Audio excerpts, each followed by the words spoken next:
I never thought the day I'd been working toward for 4 years would arrive without a single member of my family in the audience. But as I sat in that auditorium, surrounded by my graduating class, wearing my summa cum laude cords and my Phi Beta Kappa stole, I realized something profound. The empty seats where my parents and brothers should have been sitting didn't hurt anymore, because looking up at the faculty section, I saw the faces of the people who had actually shown up for me over and over again when it mattered most. My name is Emma, and this is the story of how my family tried to sabotage my education at every turn, boycotted the proudest moment of my life, and how I found something better than their approval. I found people who actually believed in me. Growing up, I was always the other daughter in my family.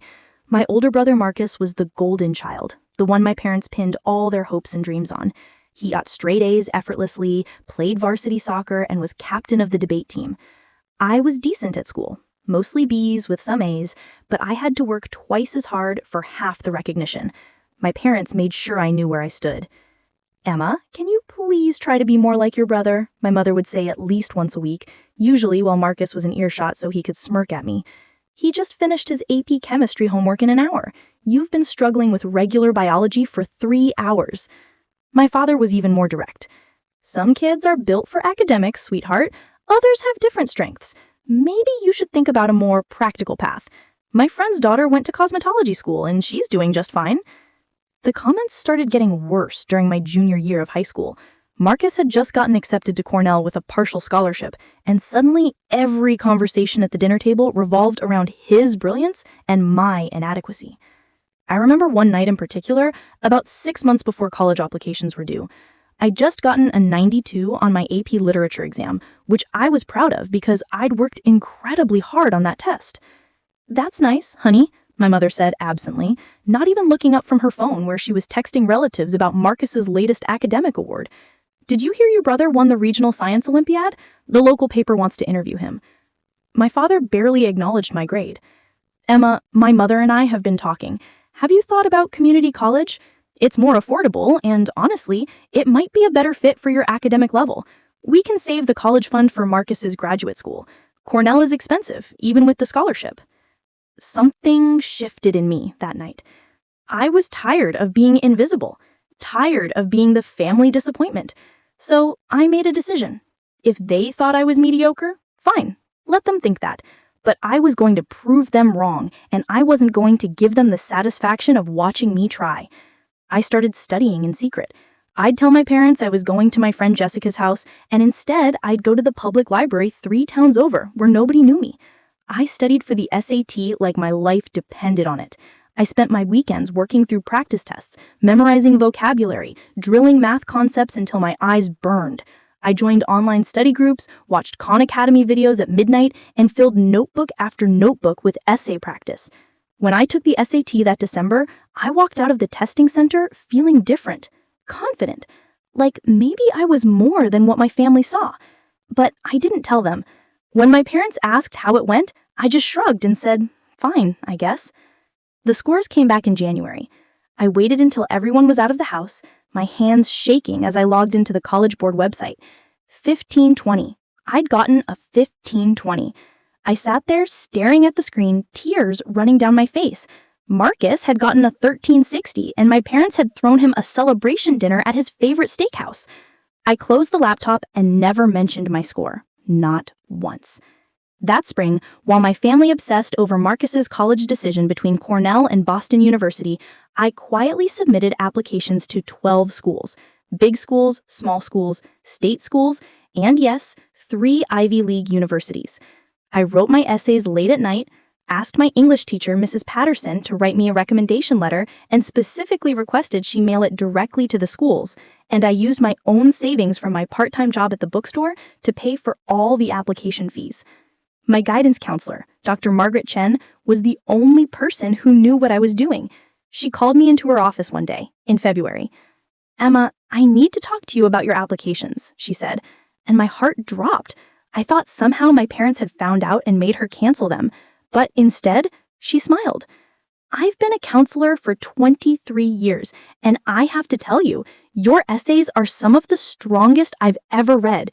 Your SAT score is exceptional. And your GPA, when I look at the actual rigor of your courses versus your brother's, is actually more impressive. You took harder classes. Did you know that? I didn't know that. Nobody had ever told me I was impressive at anything academic. I want you to be prepared, Dr. Chen continued gently. I think you're going to get into some very good schools, schools that might surprise your family. Do you have a plan for how you're going to handle that? I didn't. I hadn't thought that far ahead.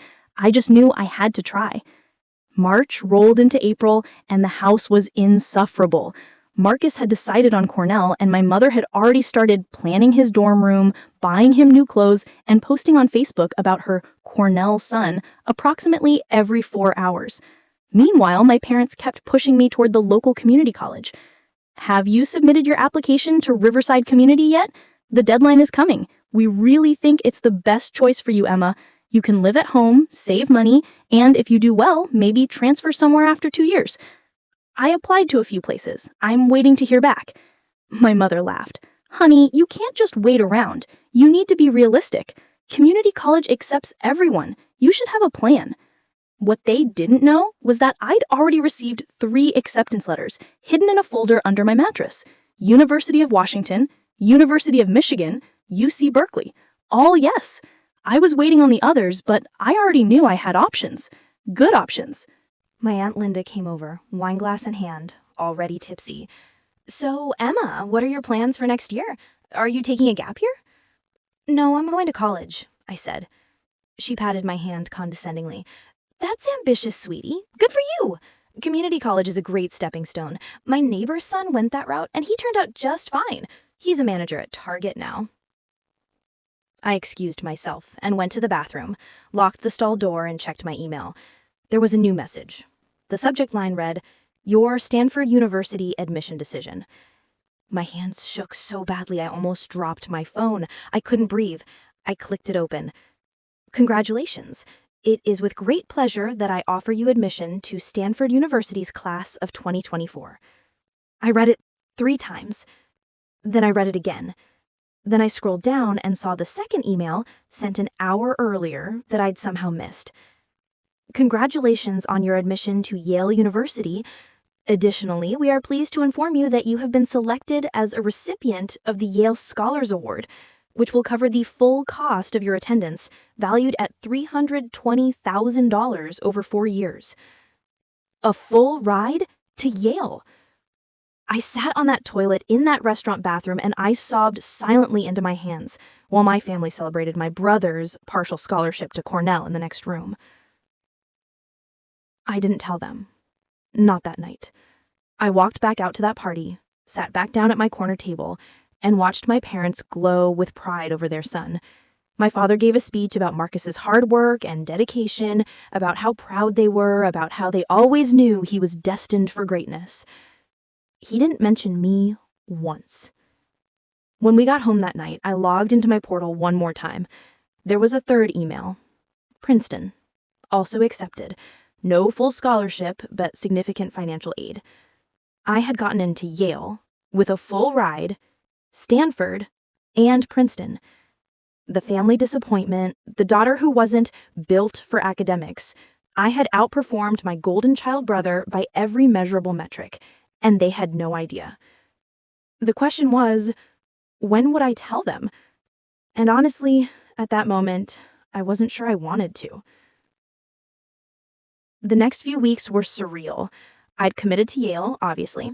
I'd called the admissions office, spoken to my assigned advisor, and even gotten connected with my future roommate, a girl named Sarah from Oregon, who was also on the Scholars Program.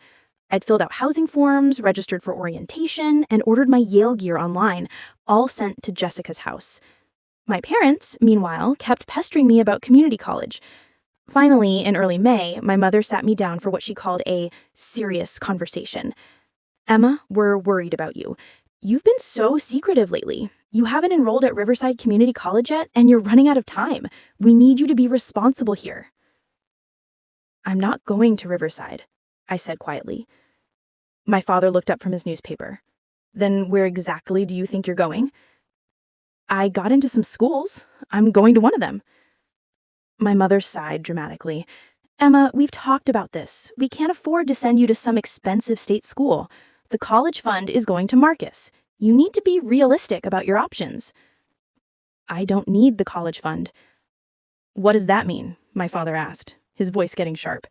Are you planning to drown in student loans? Because we're not co-signing anything. I stood up. My heart was racing, but I felt strangely calm. I'll be right back. I went to my room, pulled out the folder from under my mattress, and came back downstairs. I laid 9 acceptance letters on the dining room table in front of my parents. University of Washington, University of Michigan, UC Berkeley, UCLA, Northwestern, Duke, Princeton, Stanford, and finally, Yale. My mother's face went white. My father picked up the Princeton letter, then the Stanford one, reading them like they were written in a foreign language. This is a joke, my mother finally said. This has to be some kind of prank. I pulled out my phone and showed them my acceptance portals, logged into each one showing the official admissions decisions. Then I showed them the email about the Yale Scholars Award. Full ride, I said quietly. 4 years, everything covered. Tuition, room, board, books. I don't need your college fund. I never did. The silence in that room was deafening. My father's face had gone from confused to red, and I realized with a shock that he wasn't proud. He was angry. Why didn't you tell us you were applying to these schools? Were you planning to just disappear? This is incredibly disrespectful, Emma. I told you I was applying to colleges. You just assumed I meant schools you approved of. My mother was shaking her head over and over. This doesn't make sense. Your grades aren't good enough for Yale. There must be some mistake. My GPA is 3.94. I took 6 AP classes. I got a 1520 on my SAT. I had strong recommendation letters and good essays. There's no mistake. You got a 1520? My father said slowly. Marcus got a 1360. And there it was. The thing we were all thinking, but nobody had said out loud. I had beaten Marcus. By every metric, I had performed better academically, and I had gotten into better schools with more scholarship money. The family failure had outshined the golden child. My mother stood up abruptly, the chair scraping loudly against the floor. This is ridiculous. You're not going to Yale. You're 18 years old, you can barely manage your own laundry, and you think you're going to move across the country? Absolutely not. I'm going, I said. I've accepted. I'm registered for orientation. This is happening. Not with our blessing, you're not, my father said coldly. If you insist on this ridiculous plan, if you choose some fancy school over your family, then you're choosing to do it alone. Don't expect us to visit, don't expect us to help you move, and don't expect us to celebrate with you. I looked at them both, these people who were supposed to love me unconditionally, and I felt something break and heal at the same time. Okay, I said simply. I'll do it alone. I turned and walked back upstairs to my room, leaving the acceptance letters scattered on the table like evidence of their failure as parents. From the hallway, I heard my mother crying and my father making angry phone calls to relatives, trying to control the narrative before I could. I didn't care anymore. The next morning, Dr. Chen called me. Emma, I heard through the parent portal that you got into Yale with a full scholarship. I am so incredibly proud of you. I knew you could do it. Her words made me cry, because they were the words my parents should have said and didn't. There's something else, Dr. Chen continued. I forwarded your information to a colleague of mine who runs a scholarship foundation for first-generation and underrepresented students pursuing STEM fields. I know you're interested in biochemistry. They want to offer you an additional $5,000 annual scholarship for research expenses and a mentorship program. Are you interested? I was so interested, I could barely speak. Over the next few weeks, more recognition came. I won 2 local scholarships I'd forgotten I'd even applied for, totaling another $8,000. The bookstore where I worked gave me a $1,000 Refoy scholarship. My AP biology teacher, Professor Martinez, wrote me a letter telling me I was one of the best students she'd had in 15 years, and connected me with a Yale alumna who ran a biotech startup. Things were falling into place in ways I'd never imagined. My family's reaction to all of this? Silence. Cold, punishing silence. They stopped talking to me at dinner. My mother stopped doing my laundry or including me in grocery shopping. My father canceled my phone plan, so I had to get my own. Marcus called me once, awkwardly, and said, "I guess congratulations, but you didn't have to make me look bad to make yourself feel good." I hadn't done anything to him. I just succeeded. But in my family, my success was his failure, and they couldn't handle it. The worst part came in early June. My high school graduation was scheduled for June 8th. I assumed, despite everything, that my family would come. It was my high school graduation. But 3 days before the ceremony, my mother knocked on my door. "We've decided not to attend your graduation," she said, not quite meeting my eyes. "You've made it clear that you're choosing your path over your family. Your father and I are taking Marcus on a trip to tour the Cornell campus one more time and get him settled in his summer program. We'll be gone all week." "My graduation is on Friday," I said, stunned. "You're missing my graduation on purpose?" "You're the one who chose to prioritize yourself over this family, Emma. Choices have consequences. Maybe you'll graduate from Yale and we'll consider coming to that one, if you even manage to make it through." She left, closing the door quietly behind her, and I sat there feeling like I'd been punched in the stomach. They were really going to miss my high school graduation. My mother, who'd taken 300 photos at Marcus's graduation? My father, who'd cried during his speech? They were going to deliberately skip mine to punish me for succeeding? I called Jessica, sobbing, and she came over immediately. Then she called Mrs. Patterson, my English teacher. Within 2 hours, I had a plan. Graduation day arrived sunny and beautiful. I put on my white dress, did my own hair, and pinned on my honor cords. Summa cum laude, National Honor Society, AP Scholar with distinction. I looked at myself in the mirror and thought, I did this. Me. Nobody else. Jessica's parents drove me to the ceremony.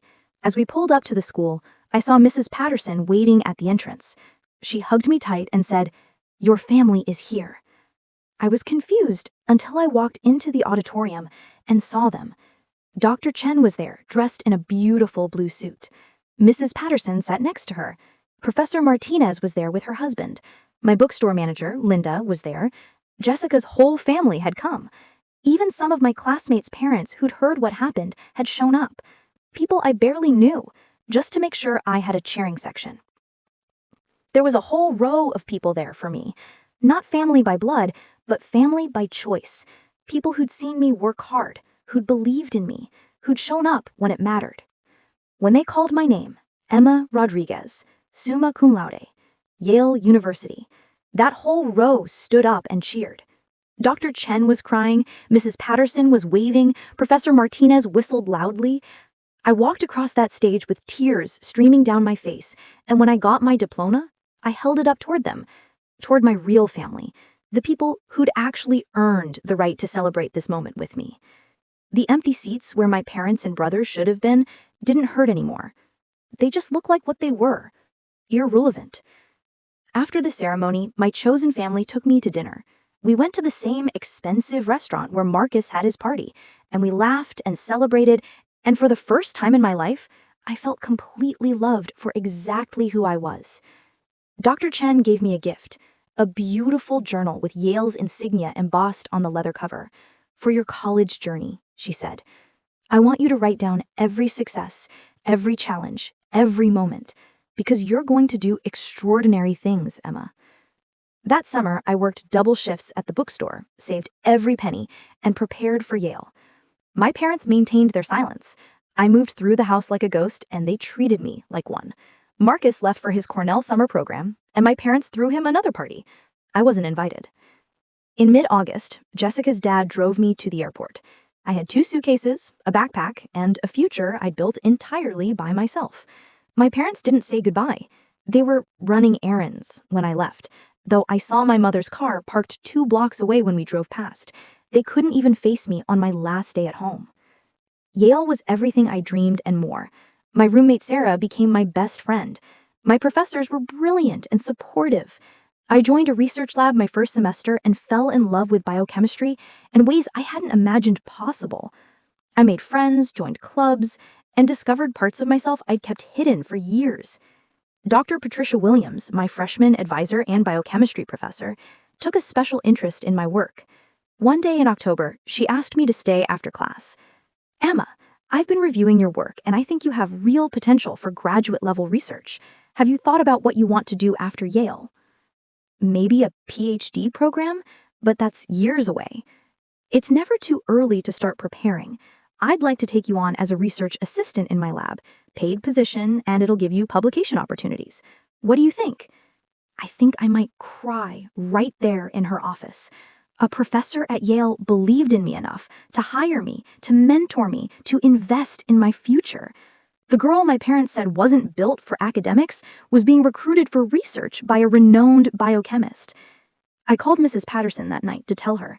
She answered on the second ring, and when I told her about Dr. Williams' offer, she said, "Emma, I am so proud of you, but I hope you're proud of yourself too, because you earned this. I couldn't have done it without you, without Dr. Chen, without Professor Martinez, without all of you believing in me." "We just saw what was already there," Mrs. Patterson said gently. "Your family's failure to see your worth doesn't diminish it. Remember that." Thanksgiving break came and I didn't go home. Dr. Williams invited me to spend Thanksgiving with her family in Connecticut. It was warm and chaotic with her 3 kids and her extended family, and they welcomed me like I'd always belonged there. Her mother, a retired teacher, asked me about my research, actually listened to my answers, and told me I reminded her of herself at my age. "Does your family know how brilliant you are?" she asked at one point. "No," I said honestly. "They don't want to know." She patted my hand. "Their loss, sweetheart. Truly." My parents sent a terse text on Thanksgiving Day. "Hope you're doing well at school." That was it. No, "we love you." No, "we miss you." No acknowledgement that they'd chosen to drive me away. Marcus didn't text at all. First semester ended with straight A's. I made Dean's List. Dr. Williams wrote me a glowing evaluation and increased my research responsibilities. I got invited to present at an undergraduate research symposium in February. Everything was falling into place academically. The personal stuff was harder. I'd be lying if I didn't say it hurt the silence from my family. I checked my phone sometimes, hoping for a message from my mom asking how I was, or my dad saying he was proud of me. But there was nothing. They'd made their choice, and apparently, they were sticking to it. Spring semester brought new opportunities. I took advanced biochemistry courses, continued my research with Dr. Williams, and joined a community service program that provided free tutoring to local high school students. I loved it. I especially loved working with the girls who reminded me of myself, the ones who'd been told they weren't smart enough, that STEM wasn't for them, that they should lower their expectations. "You can do this," I'd tell them, helping them work through chemistry problems or biology concepts. "Don't let anyone tell you you're not capable. I promise you, if you work hard and believe in yourself, you can go anywhere."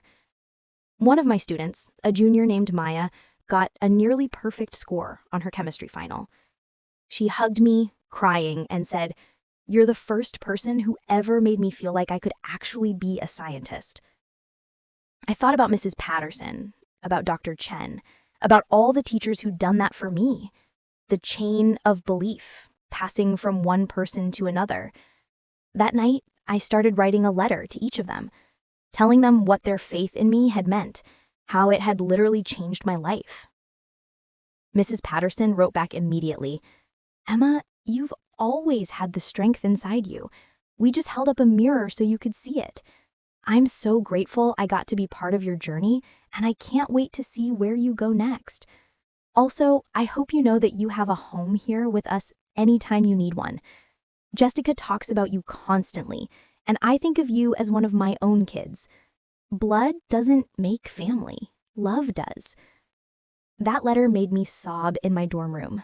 Sarah found me crying and hugged me without asking questions. That was the thing about the family I'd built at Yale. They showed up. They cared. They celebrated my wins and supported me through my struggles. They were everything my biological family wasn't. Summer after freshman year, I stayed at Yale for a research program. Dr. Williams got me into a prestigious NIH-funded summer research fellowship that paid well and looked amazing on my resume. I spent 3 months doing full-time research, living in campus housing, and falling even more in love with my field. In July, something unexpected happened. My Aunt Linda, the one who'd patted my hand condescendingly at Marcus's party, reached out via Facebook message. "Emma, I heard you're doing really well at Yale. Your mother mentioned you're doing some kind of research program. I just wanted to say I think it's wonderful, and I'm sorry if I ever made you feel like you weren't capable. I didn't understand who you were back then." It was a small thing, but it was something. I wrote back thanking her and filling her in on my research. She responded enthusiastically, asked intelligent questions, and ended with, "I'd love to stay in touch if you're open to it. I think I misjudged you badly, and I'd like to get to know the real Emma." We started texting occasionally. She sent me articles about biochemistry research she thought I'd find interesting. She asked about my classes and my life. It wasn't much, but it was a crack in the wall of silence my family had built. Sophomore year started strong.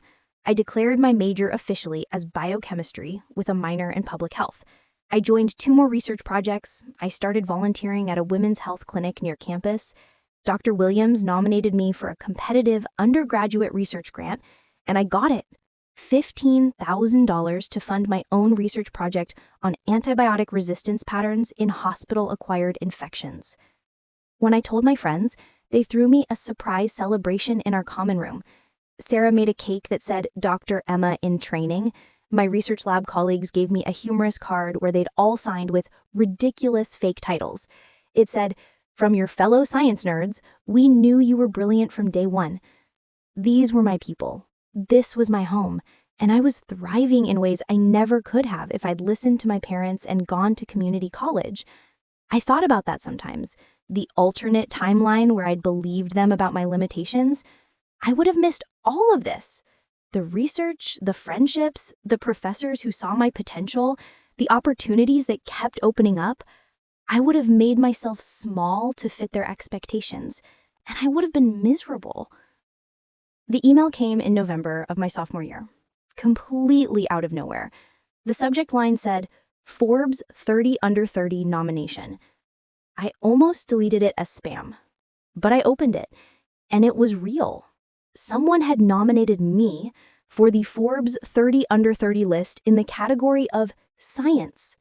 Me, a 19-year-old sophomore. The nomination was based on my research on antibiotic resistance and my community work mentoring young women in STEM. I didn't make the final list, obviously. I was too young and too early in my career. But the fact that someone had nominated me, that my work was even on their radar, was surreal. Dr. Williams told me later that she'd been the one to submit my name. "I wanted you to know that people are noticing your work, Emma. You're making an impact already."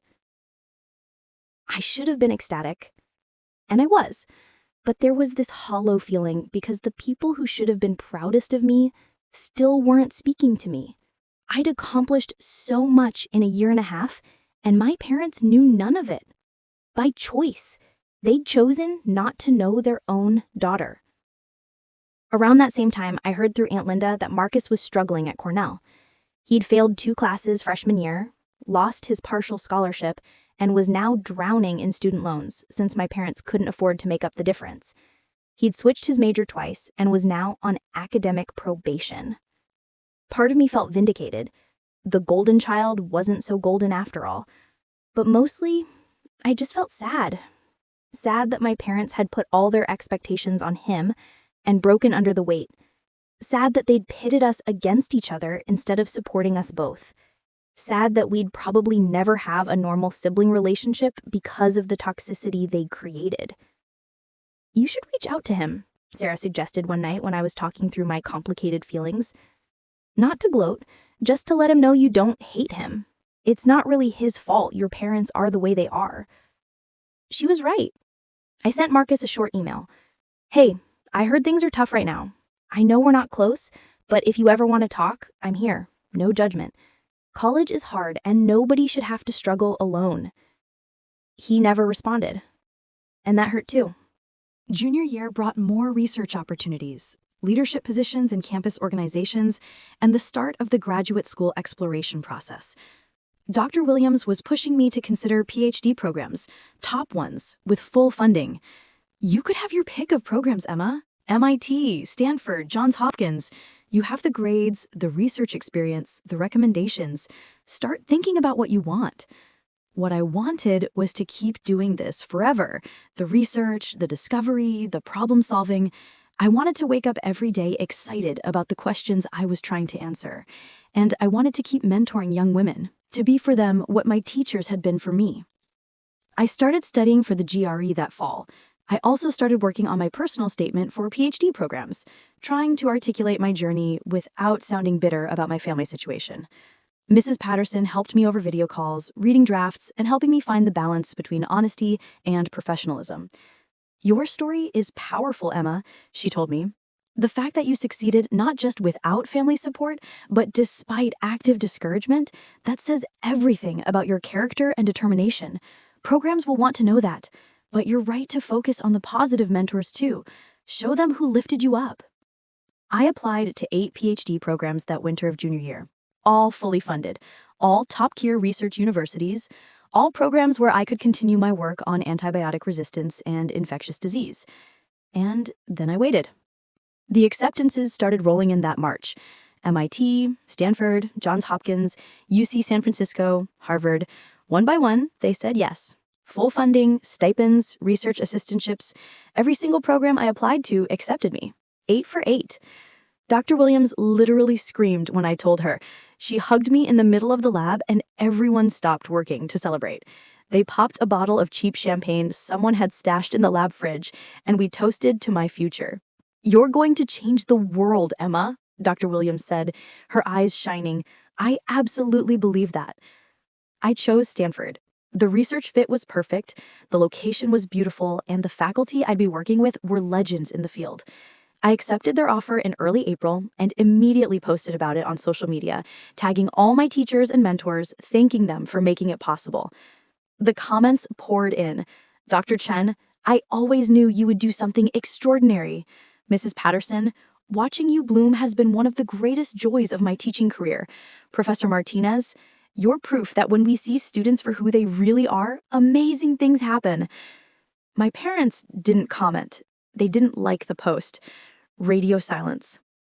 But Aunt Linda did comment, "Emma, I'm in awe of you, truly.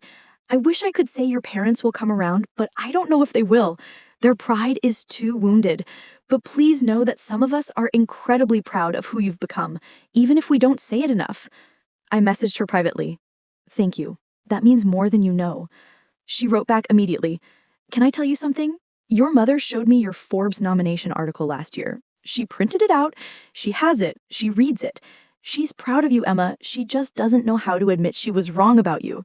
And your father is the same. They back themselves into a corner with their treatment of you, and they don't know how to back out without admitting they failed you as parents, which they did, but I think they know it now."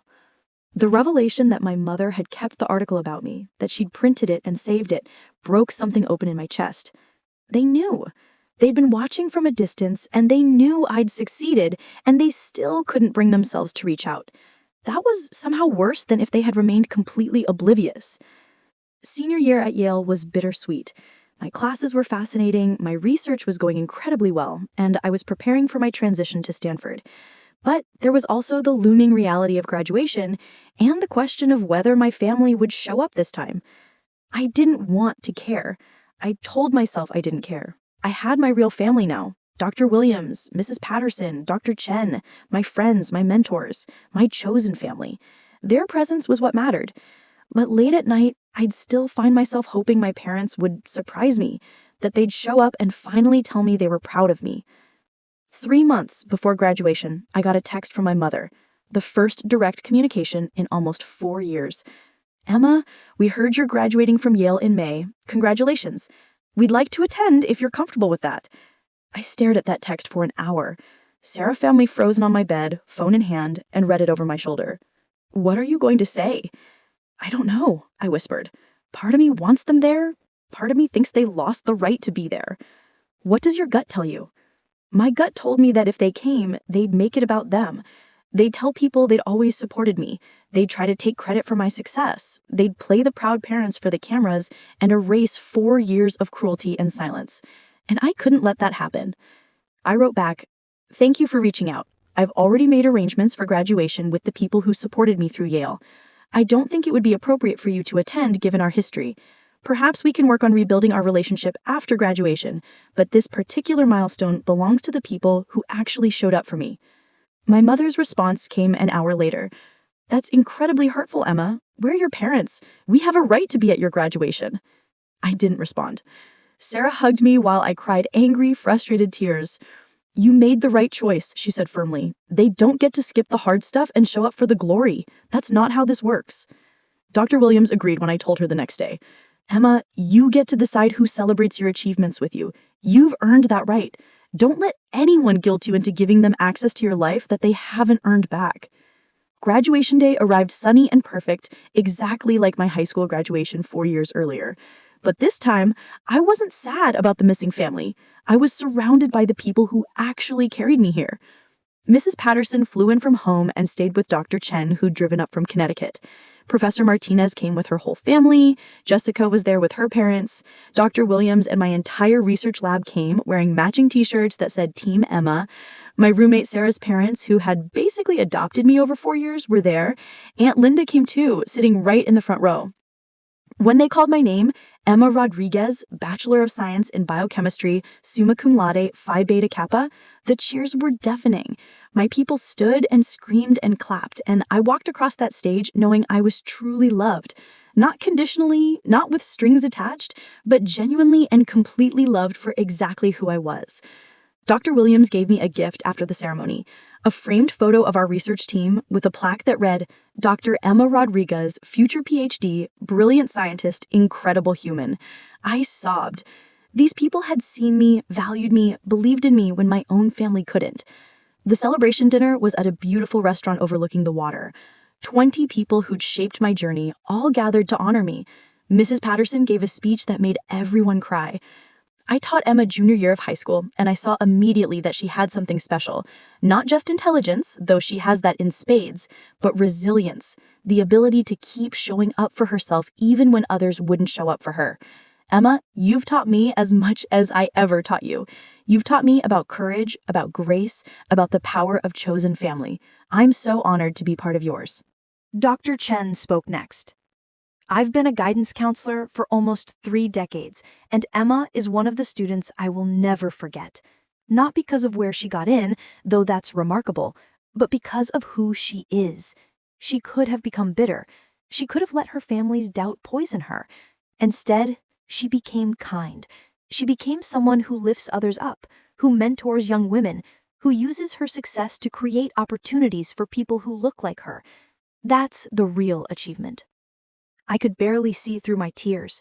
These people knew me, really knew me, and they loved me anyway. That was the gift I'd been searching for my whole life. We were halfway through dinner when my phone buzzed, a text from a number I didn't recognize. I almost ignored it, but something made me check. It was Marcus. "I saw your graduation photos on Aunt Linda's Facebook. Congratulations. You look happy. I'm sorry I wasn't a better brother to you. I'm sorry I went along with Mom and Dad instead of standing up for you. You deserved better, from all of us." I showed Sarah and she squeezed my hand. "Are you going to respond?" "Later," I said. "Right now, I'm exactly where I want to be." The summer after graduation, I moved to California to start my PhD program at Stanford. Dr. Williams helped me find an apartment and connected me with colleagues in the Stanford biochemistry department. Mrs. Patterson sent me a care package with my favorite tea and a new journal.